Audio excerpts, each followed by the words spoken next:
Hello बच्चों, मैं शिखा learn smart with Ashok बकारी की क्लासेस में एक बार फिर से वेलकम है। तो बच्चों, आज जो हम आपके लिए लेके आए हैं फिजिक्स का ही लेके आए हैं, लेकिन कोई क्लास मैं नहीं बताऊंगी कि कौन सी क्लास का है, क्योंकि ये मतलब बेसिक है। अगर हम बात करें तो +1 का भी हो सकता है, 9th का भी हो सकता है, 10th और +2 में तो इसका कोई काम नहीं है। पर हम थोड़ा सा बेसिक आज सीखेंगे कि जिन बच्चों को डाउट रहता है कि ये चीज़ें क्या रहती हैं, तो आज हम उस चीज़ को क्लियर करेंगे। ठीक है, जो भी मतलब मुझे जैसा लगा कि बेसिक आपका समझना ज़रूरी है, तो वही आज हम थोड़ा सा डिस्कस करेंगे। तो चलिए टॉपिक को शुरू करते हैं। तो आज हम जो डिस्कस करेंगे अबाउट द डिस्टेंस। क्या होता है डिस्टेंस? देखिए, डिस्टेंस क्या रहता है, हिंदी में इसको दूरी कहते हैं, आपको पता होगा। अब बात आती है कि जो दूरी होती है, सपोज करिए कि आपने क्या किया कि एक ए पॉइंट से चलना शुरू किया। ठीक है, आप चलना शुरू किया, आप पहुंच गए बी पर। अब आपने यहाँ पे फिर से पहुंच गए सी पर, सी से फिर से आप किसके पास पहुंच गए? ए के पास। तो ये जो चीज़ आएगी ये होगी टोटल डिस्टेंस। क्या होगी? Total distance. मीनिंग क्या है कि आपने टोटल ट्रैवल कितना किया है, total travel by you by body, तो वो हमारे पास में क्या रहता है? Total distance.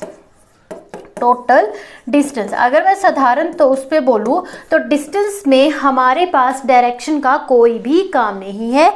आप पहले चाहे ऊपर जाइए, नीचे जाइए, फिर चाहे बेशक वापस आ जाइए, कोई फ़र्क नहीं पड़ता है। लेकिन मान लीजिए कि आप यहाँ से यहाँ तक चले हो 10 सेंटीमीटर, या यहाँ से यहाँ तक चले हो अगेन 10 सेंटीमीटर, यहाँ से यहाँ तक चले हो 20 सेंटीमीटर, तो टोटल सम कितना हो जाएगा? 20 + 10 + 10 = 40 सेंटीमीटर। कहने का क्या मतलब है कि ये जो है किसी भी डायरेक्शन पे डिपेंड नहीं करता है। Distance is the scalar quantity. Scalar quantity in which scalar quantity क्या रहता है? किसी भी टर्म का ओनली मैग्नीट्यूड रहता है, डायरेक्शन नहीं होती है, तो ये क्या रहती है? स्केलर क्वांटिटी रहती है। ठीक है, बात समझ में आई? तो आपको पता चल गया कि डिस्टेंस क्या होता है, कि टोटल आपने कितना ट्रैवल किया है, कोई डायरेक्शन का कोई लेना देना नहीं है। आप यहाँ से यहाँ वापस चले गए, कोई फर्क नहीं पड़ता। आप चाहे सर्कल में घूम लीजिए, फिर भी आपने सर्कल में जितना डिस्टेंस कवर किया है वो आपका टोटल डिस्टेंस होगा। बात खत्म।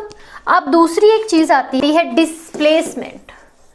डिस्प्लेसमेंट। अब इसमें क्या रहता है बच्चों? डिस्प्लेसमेंट में डायरेक्शन का रोल होता है। ये भी दूरी होती है, इसको भी हम दूरी ही कहते हैं, लेकिन इसके अंदर डायरेक्शन का काम होता है कि आप कहाँ से कहाँ गए हो, आगे गए हो, पीछे गए हो, दाएं गए हो, बाएं, जो भी है वो यहाँ पे मेन रहता है। अब इसमें क्या रहता है, देखिए, आप सपोज करेंगे कि आप ए से बी की तरफ गए। यहाँ पे क्या है? आपका घर है, यहाँ पे आपका घर है, और यहाँ पे आपका क्या है? स्कूल है। ठीक है, और यहाँ पे कहीं पे जाके आपके फ्रेंड का भी घर है। ठीक है, थोड़ी फ्रेंड का भी घर है। ठीक है, फ्रेंड का भी क्या है? यहाँ पे जाके घर है। अब आप क्या करोगे? पहले आप सुबह उठे, आप उठ के गए स्कूल। स्कूल से आपके घर की जो डिस्टेंस है वो है 14 किलोमीटर ले लेते हैं। चलिए 14 किलोमीटर ले लिया। ठीक है, अब क्या करोगे कि रास्ते में आपके दोस्त का भी घर है, उसी रास्ते में, जो कि आपके स्कूल से लेकर कहाँ तक है? कहाँ तक है? स्कूल से लेकर यहाँ तक। इसको @C दे देंगे, और ये 10 किलोमीटर से दूरी है। अब आपको ये बताना है कि आपने टोटल डिस्प्लेसमेंट कितना कवर किया। तो बच्चों वो आता है final position minus initial position. ठीक है, मतलब कि आप लास्ट में कहाँ पे हो और शुरू आपने कहाँ से किया है। ठीक है, तो अब आप देखोगे तो 14 - 10, तो आपने टोटल कितना कवर किया है? 4 किलोमीटर। इस तरीके से निकालते हैं। अगर हम डिस्प्लेसमेंट की बात करते, डिस्टेंस की बात करते, तो वो टोटल डिस्टेंस होता कि आपने कितना कवर किया। आप अब ये ज़रूरी है, देखिए ये भी ज़रूरी है कि वो उसी रास्ते में वापस आए। इसीलिए मैंने कहा कि यहाँ पे डायरेक्शन इंपॉर्टेंट है। अगर ये क्या करेगा, जैसे सपोज करो ए है, बी है, फिर ये और आगे चला गया, जैसे बी और आगे उसके दोस्त का घर 14 किलोमीटर से भी आगे है, तो वो आपका डिस्प्लेसमेंट होगा। ठीक है। लेकिन वो बैक आ गया है कि उसका घर क्या है, उसी रास्ते में पड़ता है। तो 10 किलोमीटर उसके घर दोस्त का घर था, तो उसने टोटल कितना कवर किया, 4 किलोमीटर। क्लियर हुई बात। तो डिस्प्लेसमेंट क्या आएगा, 4 किलोमीटर आएगा। और ये हमारा डायरेक्शन के साथ इंडिकेट रहता है, जिसकी वजह से ये क्या रहती है, एक वेक्टर क्वांटिटी रहती है। याद रहेगा, वेक्टर क्वांटिटी रहती है। वेक्टर क्वांटिटी में क्या रहता है कि जैसी आपका डायरेक्शन होता है एज वेल एज मैग्नीट्यूड। ठीक है, चल गया पता। चलते अब थोड़ा सा और आगे। नेक्स्ट टर्म आती है हमारे पास में, नेक्स्ट टर्म आती है स्पीड। ठीक है, आप एक को कहते हो गति, एक को कहते हो वेग। ठीक है, अब ये जो स्पीड होती है ये किस पे डिपेंड करती है, ये डिपेंड करती है डिस्टेंस पे, distance over time. Distance over time मतलब कि डिस्टेंस क्या था आपका, डायरेक्शन के बिना था, तो ये क्या थी, एक स्केलर क्वांटिटी थी। ठीक है, तो जिसकी वजह से स्पीड भी क्या होगी, एक स्केलर क्वांटिटी ही होगी। बात समझ में आ गई। दोनों में फर्क बच्चों को कई बार नहीं पता चलता कि वेक्टर कहाँ पे चलेगा, आपका स्केलर कहाँ पे चलेगा। तो स्केलर क्वांटिटी वो होती है जहाँ पे हमारा डायरेक्शन का कोई काम नहीं होता है। ठीक है, ओनली मैग्नीट्यूड होता है। लेकिन वेक्टर वो होती है जहाँ पे दोनों चलते हैं। ठीक है, अब इसको थोड़ा सा एक्सप्लेन कर लेते हैं। चलिए, स्पीड क्या रहती है हमारे पास में, मीटर में रहती है, किलोमीटर में रहती है, सेंटीमीटर में रहती है, मिलीमीटर में रहती है। ठीक है, इसी तरीके से आती है। तो डिस्टेंस जो होगा, तो स्पीड यहाँ पे आएगा जिसको हम v से भी डिनोट करते हैं। ठीक है, and is equal to distance. Distance को आप d लिख सकते हो, s भी लिख सकते हो, s ही लिखते हैं डिस्टेंस को, और यहाँ पे आता है t। तो इस s का जो यूनिट होगा बच्चों, वो होगा मीटर और ये होगा सेकंड, मतलब इस फॉर्म में लिखा जाता है। अगर मुझे स्पीड दे रखी होगी किलोमीटर में, मुझे स्पीड दे रखी होगी, स्पीड का जो डिस्टेंस होगा मुझे दे रखा होगा किस में, किलोमीटर में, तो यहाँ पे नीचे r होना चाहिए। ठीक है, ऐसे इतना वैसे इसका खास कोई फर्क पड़ता नहीं है, बट जो जनरली हम इसके यूनिट की बात करते हैं तो वो रहता है मीटर पर सेकंड। कैसे, मीटर पर सेकंड। सेकंड किसका आ गया, टाइम का आ गया। टाइम का मिनट होता है, टाइम का आपका आर भी होता है। तो बस ये चीज़ ध्यान में रखनी है। तो बट मेन जो जहाँ पे मोस्टली हम यूज़ करते हैं वो मीटर पर सेकंड ही यूज़ करते हैं, मीन्स कि इसका SI यूनिट यूज़ करते हैं। ठीक, आगे बात समझ में। चलिए अब देखते हैं वेलोसिटी को, वेलोसिटी को। ठीक है, इसको हम डिनोट करते हैं स्मॉल लेटर v से, लेकिन ये क्या होती है बच्चों, ये होती है डिस्प्लेसमेंट, डिस्प्लेसमेंट बाय टाइम। तो उसमें क्या था, डिस्टेंस था, इसमें क्या था, डिस्प्लेसमेंट है। तो इसका मीनिंग क्या है कि velocity is the vector quantity, vector quantity. तो जब भी हमारे पास में अगर वेलोसिटी की बात कर रहा होगा तो आपका डिस्प्लेसमेंट होगा क्या, कि आपका डिस्टेंस जो होगा वो होगा final position minus initial position. लेकिन यहाँ पे जो डिस्टेंस होगा उसमें तो टोटल आता है। ठीक है, ये भी बात खत्म हुई।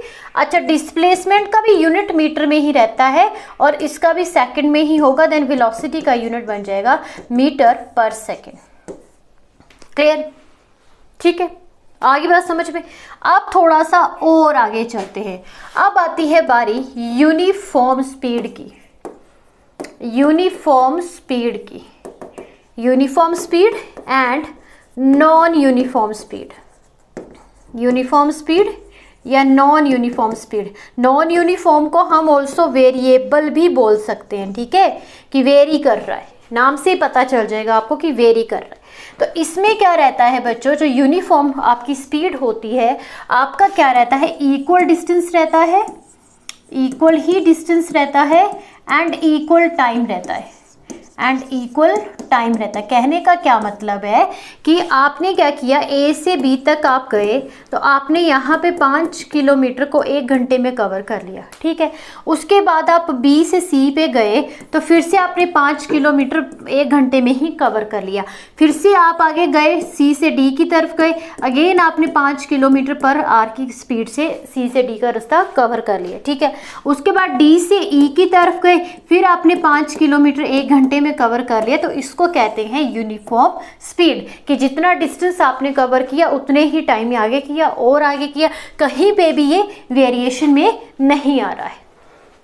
बात हुई खत्म, वेरिएशन में नहीं आ रहा है। अब हम बात करते हैं आपके यूनिफॉर्म स्पीड की, नॉन यूनिफॉर्म स्पीड की। तो नॉन यूनिफॉर्म स्पीड में क्या रहता है, अनइक्वल डिस्टेंस रहता है, अनइक्वल डिस्टेंस रहता है, ठीक है, एंड इक्वल टाइम रहता है, एंड इक्वल ही टाइम रहता है। जैसे कि कई बार मैं थोड़ा सा ऊपर करके चढ़ाई में मेरी गाड़ी चल रही है और कई बार वो नीचे आ रही है, कई बार वो प्लेन में जा रही है, कई बार थोड़ा सा रफ सा रोड आ रहा है, कई बार फिर से ऊबड़ खाबड़ रास्ता आ गया। तो इस केस में क्या होगा, आपकी स्पीड वेरी करेगी, ठीक है, कहीं पे स्पीड अच्छी चलेगी, कहीं पे कम, कहीं पे ज़्यादा, कहीं पे कम, इस तरीके से। लेकिन होगा कैसे, मान लीजिए यहाँ पे मैंने 8 किलोमीटर कवर कर लिया 1 घंटे में, अब ये नीचे थोड़ा डाउन में, यहाँ पे मैंने 8 किलोमीटर 1, 2, 4 मिनट में कवर कर लिया। मतलब ऐसे हम सोच सकते हैं, ऐसा होता तो नहीं है पर सोच सकते हैं हम, ठीक है।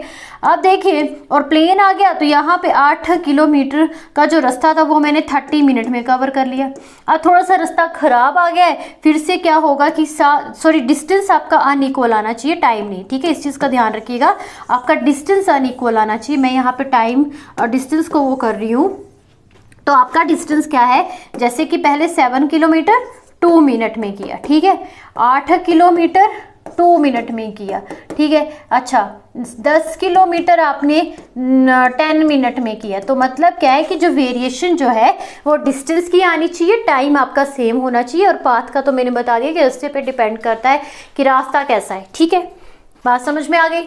यूनिफॉर्म नॉन यूनिफॉर्म चल गया पता। अब इसी के तरीके से क्या है, वेलोसिटी भी होगी, उसके भी टाइप होंगे।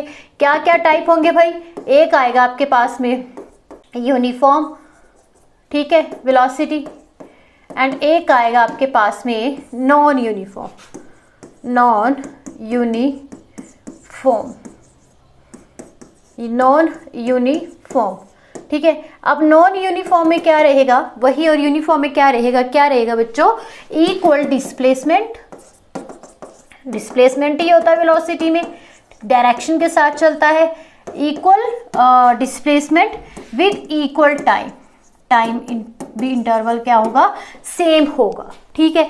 लेकिन आपका नॉन यूनिफॉर्म में क्या रहेगा, इसको हम वेरिएबल वेलोसिटी भी कहते हैं, वेरिएबल वेलोसिटी भी कहते हैं। इसमें क्या रहता है, unequal displacement and equal time, same as उसी की तरह जैसे हमने स्पीड को डिस्कस किया है, लेकिन इसमें सिर्फ फर्क क्या पड़ेगा कि वो एक डायरेक्शन देता है, एक डायरेक्शन नहीं देता है, ठीक है। चल गई बात पता। अब चलते हैं एक इंपॉर्टेंट चीज सीखने, जब हमारे पास में नॉन यूनिफॉर्म वेलोसिटी आती है, नॉन यूनिफॉर्म क्या आती है, वेलोसिटी आती है, मतलब वेरिएबल। मतलब क्या है कि पहले वेलोसिटी जो थी ए से बी तक, ऐसे मैं लिख सकती हूँ, ए से बी तक क्या हो सकता है 2 किलोमीटर पर आवर, फिर आप चले गए बी से सी तक 4 किलोमीटर पर आवर, ठीक है। यहाँ पे सी आए, यहाँ पे डी आए, फिर आएगा आपके पास में 6 किलोमीटर पर आवर। तो आपकी वेलोसिटी में क्या आ रही है, वेरिएशंस आ रही है, ठीक है। तो मतलब कि यहाँ पे वेलोसिटी मेरी क्या हो रही है, थोड़ी सी चेंज हो रही है। लेकिन चेंज हो रही है तो चेंज ऑफ वेलोसिटी को हम किस नाम से पुकारेंगे, क्या कहेंगे कि क्या हो रहा है ये, उसको हम कहेंगे एक्सेलरेशन। क्या कहेंगे, एक्सेलरेशन भी कहते हैं बच्चे, एक्सेलरेशन भी कहते हैं, एक्सेलरेशन भी कह सकते हैं, आपकी मर्जी है, ठीक है। Acceleration denoted as a small letter a, इसका क्या मीनिंग रहता है कि चेंज कितना आ रहा है वेलोसिटीज में, कि फाइनल वेलोसिटी कितनी थी मेरी, ठीक है, और इनिशियल वेलोसिटी कितनी है, और इनिशियल वेलोसिटी कितनी है, ठीक है। And over time, time velocity तो आपकी बनेगी डिस्प्लेसमेंट बाय टाइम, तो वही टाइम नीचे भी आएगा, मतलब चेंज होगा। यहाँ पे जैसे आप लिख दोगे कि 6 किलोमीटर पर आवर, यहाँ पे आप लिख दोगे 2 किलोमीटर पर आवर, यहाँ पे टाइम आएगा कि क्या होगा, जैसे पर आवर जो था, ठीक, टाइम वैसे दिया होता है उसमें। तो इसका जो रूल रहता है वो रहता है a is equal to v minus u over t. ये चीज़ याद रखनी है आपने, वेरी इंपॉर्टेंट, कि जो हमारे पास में वेलोसिटी चेंज हो रही है उसको हम किससे के साथ मेजर करते हैं, that is your acceleration denoted as a small letter a and formula क्या बन गया, v minus u over t. Clear. अब बात करते हैं आपके यूनिट की, क्योंकि यूनिट की बात करना जरूरी है। देखिए a is equal to v minus u by t, ये क्या रही, वेलोसिटी, इसका यूनिट रहता है मीटर पर सेकंड, अभी हमने पढ़ा।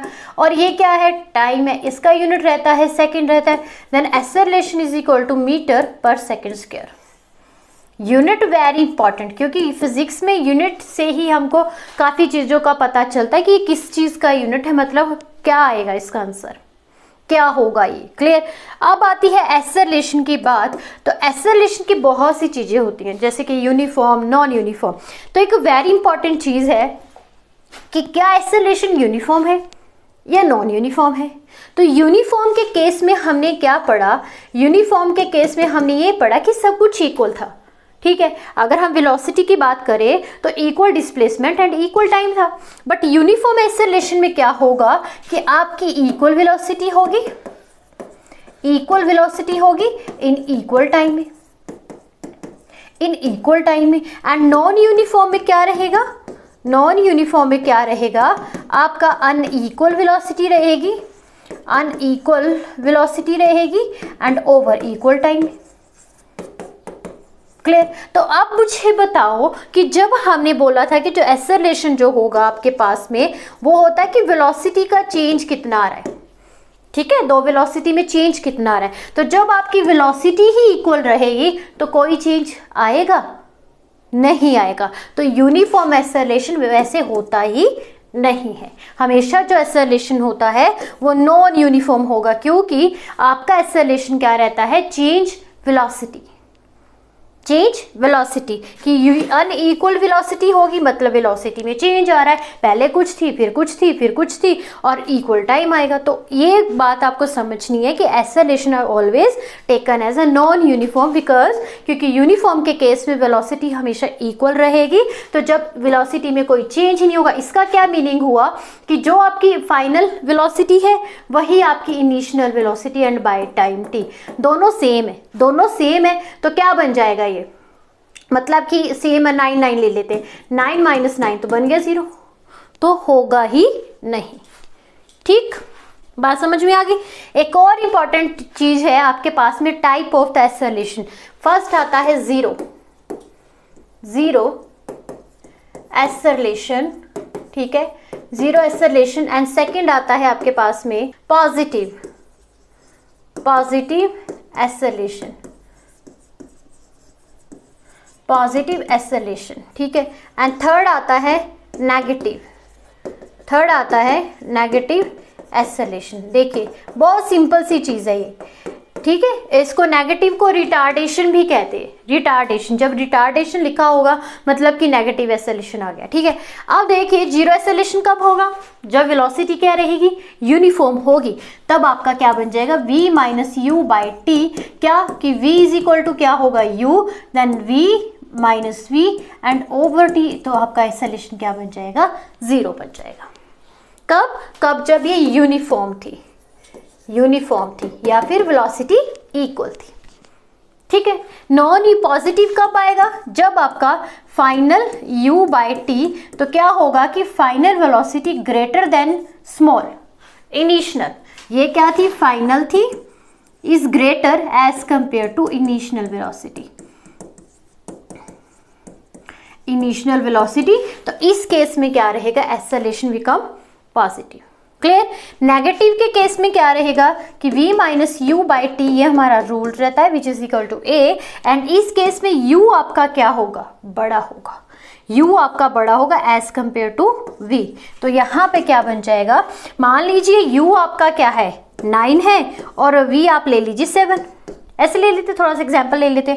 तो ये आएगा हमारे पास में 7 - 9/t, तो ये बन जाएगा -2 में। तो यहाँ पे हमारे पास में क्या आ जाएगा, नेगेटिव एक्सेलरेशन की। जब हमारी स्टार्टिंग में वेलोसिटी बहुत अच्छी थी लेकिन आगे रास्ता इतना खराब था कि वेलोसिटी कम होगी, तो हमारा एक्सेलरेशन क्या हो गया, रिटार्ड हो गया। तो जिसको हम कहेंगे रिटार्डेशन हुई है और नेगेटिव एक्सेलरेशन बन जाएगा। अब पॉजिटिव एक्सेलरेशन में क्या था कि मेरी गाड़ी पहले चली हुई थी 4 km/h की स्पीड से, जैसे ही रोड बड़ा अच्छा आया गाड़ी की स्पीड क्या होगी, तेज होगी। मैंने 1 घंटे में 20 किलोमीटर का रास्ता कवर कर लिया, तो आपकी जो एक्सेलरेशन बनेगा वो बनेगा पॉजिटिव। ठीक है। एंड जीरो एक्सेलरेशन कब बनेगा कि जब मेरी वेलोसिटी जितनी शुरू में थी उतनी ही मेरी लास्ट में है, तो हमारा एक्सेलरेशन क्या बनेगा, 0 बनेगा। ठीक है। तो बच्चों आज की वीडियो छोटे सी बेसिक से कॉन्सेप्ट आपको क्लियर करवाने की थी। आई होप आज का सेशन आपको अच्छा लगा होगा। कोई भी क्लास का ये बच्चा देख सकता है, लेकिन मोस्टली ये 9th एंड +1 का ही है, क्योंकि वहीं पे हम इसकी बातें करते हैं और सीखते हैं, न्यूमेरिकल भी आते हैं। अगर आपको वीडियो अच्छी लगी होगी प्लीज़ उसको लाइक कीजिए, शेयर कीजिए, और भी इस तरीके की और अच्छी सी जानकारी आपको चाहिए होगी तो प्लीज़ कमेंट सेक्शन पे हमें बता सकते हैं। एंड प्लीज़ चैनल को भी सब्सक्राइब करें। आज के लिए इतना ही। Thank you.